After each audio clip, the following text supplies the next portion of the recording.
మొక్కలను పీకినప్పుడు ఏడుస్తాయి. మొదటిసారి వాటి సౌండ్ ను రికార్డ్ చేసిన ఇజ్రాయెల్ శాస్త్రవేత్తలు. వరియమ్మ, మొక్కలను పీకినప్పుడు అవి ఏడుస్తాయని ఇజ్రాయెల్ సైంటిస్టులు గుర్తించారు. ప్రపంచంలోనే మొదటిసారిగా మొక్కల శబ్దాన్ని వాళ్ళు రికార్డ్ చేశారు. ఇజ్రాయెల్లోని టెల్ అవీవ్ వర్సిటీకి చెందిన శాస్త్రవేత్తలు మొక్కలపై పరిశోధన చేశారు. మొక్కలను పీకిన తర్వాత అవి సౌండ్ చేసినట్టు గుర్తించారు. అల్ట్రాసోనిక్ ఫ్రీక్వెన్సీస్ లో వాటి శబ్దాలను రికార్డ్ చేశారు. వేర్వేరు సందర్భాల్లో మొక్కలను పీకితే వేర్వేరుగా అరుస్తాయని వెల్లడించారు.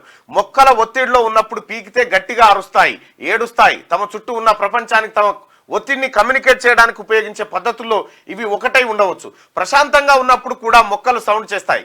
ఆ శబ్దంలో సమాచారం కూడా ఉంటుంది.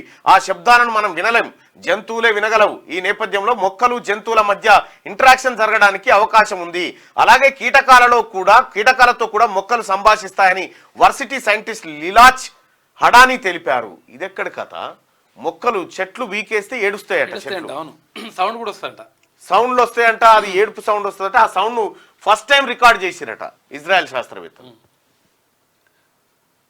మామూలు టైంలో కూడా సౌండ్ చేస్తాయంట, కానీ ఏడ్చేటప్పుడు డిఫరెంట్ సౌండ్ ఉంటుందట. మళ్ళీ ఏడుస్తాయట, మొక్కలు పీకినప్పుడు ఏడుస్తాయి. కొత్తగా ఉంది. అంటే మొక్కలు ఏడుపును కూడా మనం వినగలుగుతున్నాం అంటే ఇజ్రాయెల్ ఇగో ఇంత అప్డేట్ ఉంటుంది అన్నట్టు.